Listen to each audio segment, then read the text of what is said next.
శ్రీశైలం మల్లన్న దర్శనానికి వచ్చే భక్తులు మోసాలకు గురవుతున్నారు. శ్రీశైల దేవస్థానానికి చెందిన మల్లికార్జున సదన్ వసతి సముదాయం పేరుతో కేటిగాళ్లు ఆన్లైన్లో నకిలీ వెబ్సైట్లు నిర్వహిస్తున్నారని మోసపోయిన భక్తులు గుర్తించారు. శ్రీశైల దేవస్థానానికి చెందిన వసతి సముదాయం అనుకొని భక్తులు ఆన్లైన్లో బుకింగ్ చేసుకొని గూగుల్ పే, ఫోన్పే ద్వారా డబ్బులు చెల్లిస్తున్నారు. రూమ్ బుక్ అయిందన్న సంతోషంతో శ్రీశైలం వచ్చిన భక్తులకు చేదు అనుభవం ఎదురవుతోంది. మల్లికార్జున సదన్లో దేవస్థానం సిబ్బందిని సంప్రదించిన తర్వాత భక్తులు నకిలీ వెబ్సైట్ ద్వారా బుకింగ్ చేసుకున్నట్లు ఆలయ అధికారులు తేల్చి చెప్పారు. దీంతో మోసపోయిన భక్తులు నిర్ఘాంతపోయారు. హైదరాబాద్ నుంచి శ్రీశైలం వచ్చిన సత్యనారాయణ అనే భక్తుడు నకిలీ వెబ్సైట్లో రూమ్ బుక్ చేసుకొని 7,000 రూపాయలు పోగొట్టుకున్నట్లు ఆవేదన వ్యక్తం చేశారు.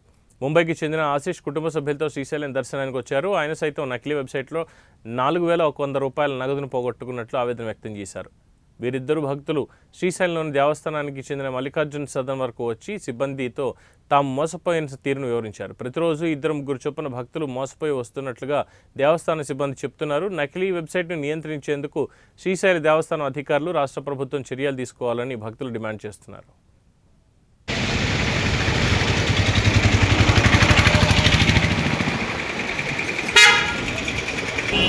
శ్రీశైలం దర్శనం కోసం అని చెప్పేసి వచ్చాను. నేను శ్రీశైలం దర్శనం కోసం నేను ఆన్లైన్లో సెర్చ్ చేస్తే గూగుల్లో మల్లికార్జున సదన్ అకామిడేషన్స్ ఉన్నాయని చెప్పేసి నేను ఆన్లైన్లో బుక్ చేసుకున్నాను.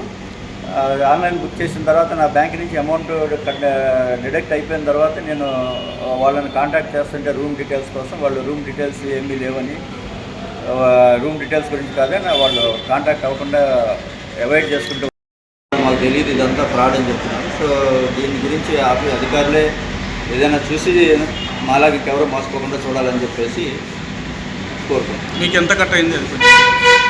నాకు ఫస్ట్ 3,500 పే చేయమన్నారు. నేను 3,500 పే చేశాను. చేసిన తర్వాత ఇది బ్లాక్ అయిపోయింది, రూమ్ అవ్వట్లేదు, మళ్ళీ ఇంకో 3,500 చేస్తే రిటర్న్ అవుతుంది అన్నారు.